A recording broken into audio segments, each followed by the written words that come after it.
Thank you very much. Senator Cotton. Mr. Colby, welcome. Let's talk about the threat of a nuclear Iran. I have some concerns about what you've said in the past, namely that if we had to choose between hoping to contain a nuclear Iran and preventing Iran with military force from getting nukes, that we should tolerate a nuclear Iran and try to contain it.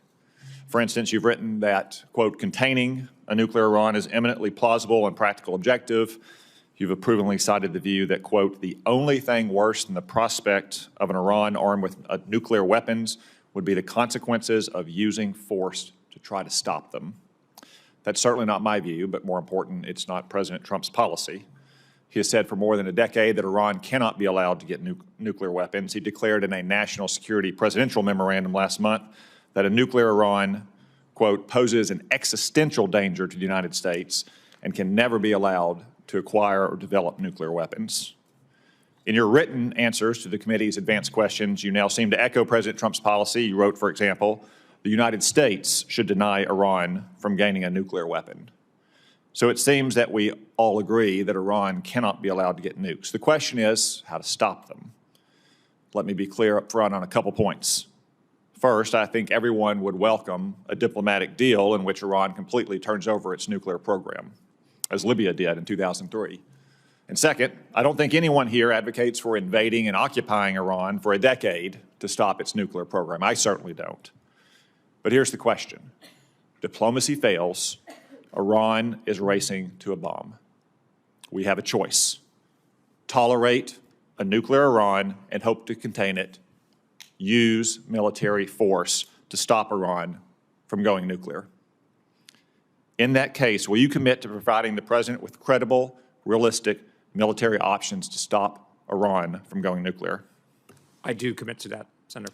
And to be more precise, those credible and realistic options are more than simply saying we can give Israel some bombs and they can take care of it. Yes, I agree with you, Senator. It's well known that Israel lacks certain military capabilities that we have, such as aerial refueling tankers and heavy bombers with deep penetrating ordnance. Do you believe that at least one option for the President to consider how to stop Iran from going nuclear should be to use our tankers and our bombers, whether in tandem with Israel or in the lead?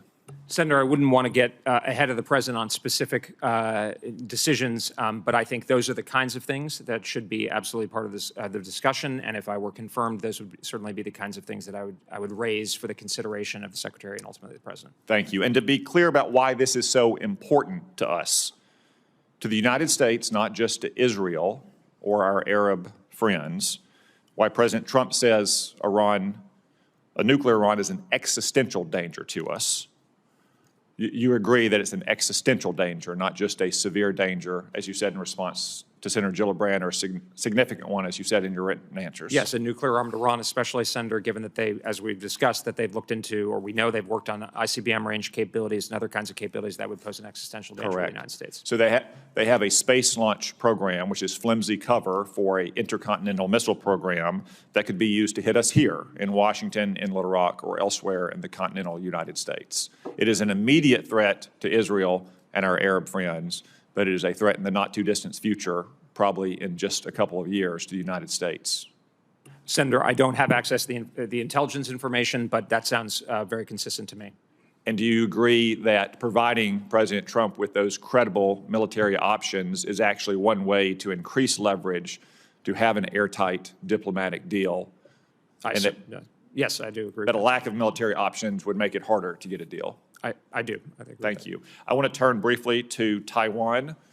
You have said here today and in your past writings that Taiwan is a critical matter for us. You wrote in 2016 that you thought we should give explicit security guarantees to Taiwan, reversing a decades-old policy of strategic ambiguity. You opined in the same way in 2020 in response to a hearing in the House of Representatives. Over the past couple years, you've started to say, as Senator Wicker pointed out earlier, that Taiwan is a vital interest, but it's not existential interest to us, or it's not essential to us. It seems that you have changed your thoughts somewhat in the last couple years.